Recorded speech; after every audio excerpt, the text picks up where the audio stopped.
I wanted to kind of take a look at this offense, Jeremy, because it's one of those deals where there are so many issues. You have an offensive line that they tried to patch together. They had all camp of pretty much a healthy offensive line to put this thing together. And then they went out there against Florida State, hated it, and scrapped it and went with something else.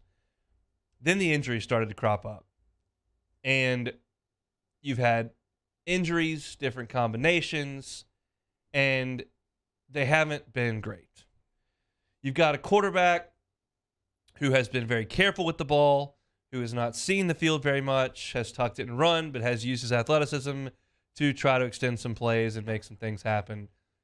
You've got running backs who have very pedestrian stats. You've got wide receivers who often aren't being targeted and sometimes are dropping the ball when they are.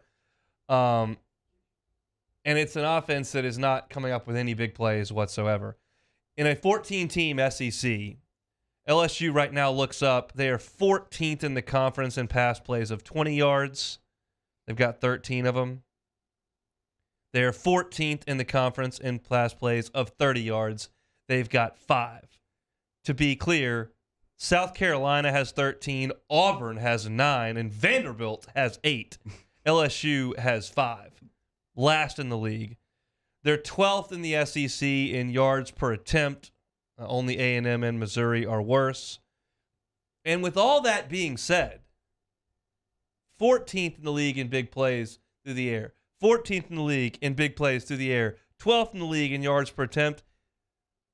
They're 3rd in the league in passing attempts per game, and that's with as much as Jaden Daniels runs on pass plays. So they don't love the running game. They're not very good at it. They're not great at the pass game. They do it almost as much as anybody in the league. They got a lot of work to do on offense. Yeah, they do. They do. And I think, you kind of get those numbers. That's why we talk about it. You can't put too much hype in those first 3 or 4 games of the season. As this thing kind of plays out a little more, you can kind of get the real numbers and kind of dig deep into what's really going on. That Southern game is really, tilting things another way. That New Mexico game's tilting things away. But I'm sure if you just look at the Power 5 games, that passing attack isn't looking too pretty right now. And so I think it's easy to just kind of put it on one thing, but I don't think it's just one thing. I think it's a culmination of a bunch of things. That's why this passing attack isn't where you probably thought it would be, kind of looking at the receivers you had in that room. Rather, it's a rotating offensive line. I don't know what combination we're going to get this Saturday, how many different, starting offensive line we've seen thus far. Obviously, you can talk about the drops that are in there. You can obviously talk about just, the lack of, taking deep shots down the field. And you put that with, this new coordinator, new quarterback, new system and everything that way. It just hasn't been to the level that you need to be competitive in the SEC. And so I think going forward with this offense, they're going to have to change a lot of things that they do. I know Coach Tim Brock has this identity and kind of how he wants this thing to look. And I know Coach Kelly, is probably lock and key. And with that alignment that he always talks about, he's probably following along that way. But if you're going to continue to kind of have the kind of passing attack we've kind of saw this season, a lot of hitch routes, a lot of quick little, flat routes to the tight end and all things of that nature, it's going to make it extremely, extremely difficult to sustain drives, especially when you don't have a run game to back it. You're going to have to take shots and get some chunk plays. So maybe that's something that they're trying to do. I've been preaching it all year. Hopefully we'll see it one of these good Saturdays, get these guys some targets down the field, and maybe you get a PI call, maybe you get an interception, but just doing what you've done so far, it's going to look exactly like the numbers you said, 14th and 12th, and just some of those just bad spots you don't want to be if you're a passing attack. It's harder to statistically put into perspective what the running backs have done thus far because Emory was out the first couple of games, and then Arwani Goodwin gets hurt, and so no running back has taken charge, but they're not great at running the football either. So in your estimation, if we're to sit here and try to be a little bit optimistic, we've painted the picture to be pretty bleak. What part of this offense is most likely to get better? Is it creating some bigger plays down the field? Is it a consistent run game? Is it just a more efficient passing game? Is it an offensive line that maybe gels together with time? Like, what is the most likely piece of this dysfunctional offense that might get better?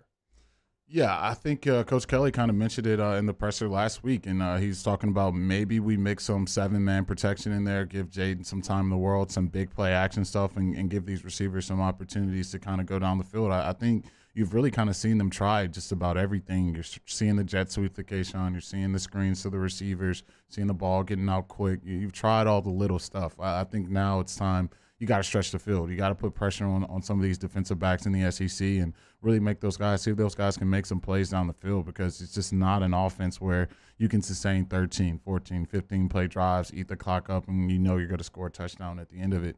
We just haven't seen that, especially with this revolving offensive line. So for me, I would just love to see more of that, more shots down the field. I know I keep saying it over and over, but when you really look at some of this game film of kind of what they've done, they've kind of tried everything else. They've tried just about everything except that. So they try that again, and maybe it doesn't work out. Maybe Jaden throws 2 or 3 interceptions. Well, then you can knock that off. But I think you got to try everything, especially with so many games left to play in the season. I think doing what you've done so far, you know where you are ranked in the SEC in just about all of the meaningful statistical categories. You got to try going down the field, I think. So you mentioned interceptions. That brings up an interesting point. I'm going through the statistics here, and I'm looking through, and you realize how much I've got to pour through to go through where they are in all these statistics. And I look up and I go, one interception. I thought we made a big deal about how Jaden never throws it. When do you throw an interception? And I look back, and he's got an interception in the Tennessee game. That game was 3 days ago. What? I didn't know. I left where I was sitting with like 3 minutes to go in regulation. And I've got to leave the stadium, walk through the parking lot, and go into the athletic administration building to do the postgame show. And I'm texting Haldane, who is our producer for the show, and when the game ends, that gives us our out time for the postgame show when we're done.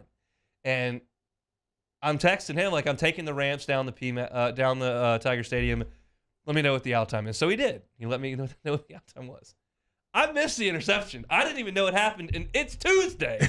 It's 3 days later. I had no idea he threw an interception. So I went back, found the highlights. Looked like a little fade route to Malik, and the Tennessee kid made a really good play on it. But I had no idea that happened. So nice job covering the team, Hunt. Way to go. Look, you can't get faulted too much. They got post-game duties to do. But, yeah, no, I was standing literally probably 5 feet from that, just going down the field before we went into the presser. And, yeah, I was kind of happy. I'm like, take that monkey off of Jaden's back. I know that 0, that goose tag. It's just something in sports. Everyone loves the undefeated boxer, the undefeated team, magical. Look. Well, Hendon Hooker's got it. He's got the magical no interceptions. Jaden can leave that where it is. Yeah, let that ship sail. You got to put the ball in harm's way a little bit. I love that he gave Malik a chance to make a play. Sometimes you're not going to come down with those, but I think if this passing attack is going to get out of the droves of being at the bottom of the SEC, you got to continue to give these guys one-on-one opportunities. That's what you saw Hendon Hooker do in this game. Pour some PIs calls, got that big touchdown pass down the sideline. You just have to make those throws down the field if you want to have a respectable passing game. So, yes, thank you, Jaden, for getting that off your back. Hopefully we can see a little more one-on-one matchups. So, I thought he did not make enough throws down the field in the game against Tennessee. I did think there were a few times where you could see in his brain going, this is one of the ones I'm supposed to throw, and then he would throw it. And it wasn't pretty and it wasn't efficient. But as far as for me, the question I asked you, my answer to it is as far as what do I think can get better, I'm struggling with the running game because you've got a host of running backs who have not been uber productive in their college careers. No, Kane was fine his freshman year. Emory's had a flash here or there, but nothing significant in the running game, and I just don't trust this offensive line with the injuries they've had, with the youth they've got at tackles. I think it's going to be a fight most days with those guys. I know that Kayshawn and Malik and Jack and Brian Thomas is emerging and becoming what he can be, and we know what Jure is. I think there's a reasonable chance that whether it's against Arkansas, against Florida, A&M, one of these games, LSU's passing attack's going to hit some plays. I don't think they're going to flip a switch and be really good for the last 2 months. But I think there's going to be a game here or there where Jaden kind of gets comfortable, feels pretty good. You've got the defense on their heels a little bit. Maybe Kayshawn just rips one off and makes 2 guys miss and scores, or Malik goes up and makes a huge play on a 40-yard jump ball. I think there's enough talent at wide receiver, and I think you're okay. I think it's reasonable as an LSU fan to go, I was told there's all these guys who are great at wide receiver. Why can't we throw the ball at all? I don't think that's totally unreasonable. I think they should be able to throw it a little bit more, but I do still believe those guys can play.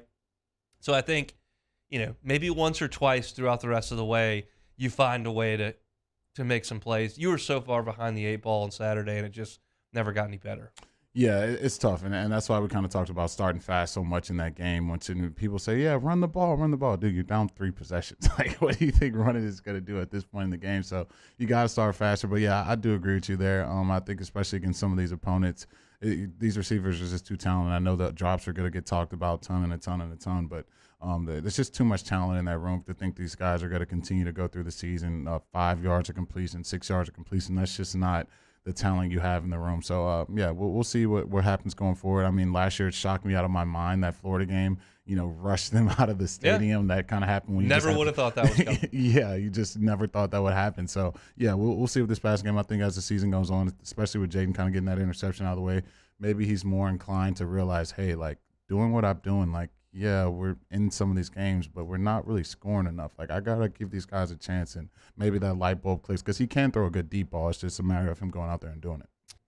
Thanks so much for watching Hunt and Hill on YouTube. Now do us a favor. Hit the red subscribe button below and throw us a like.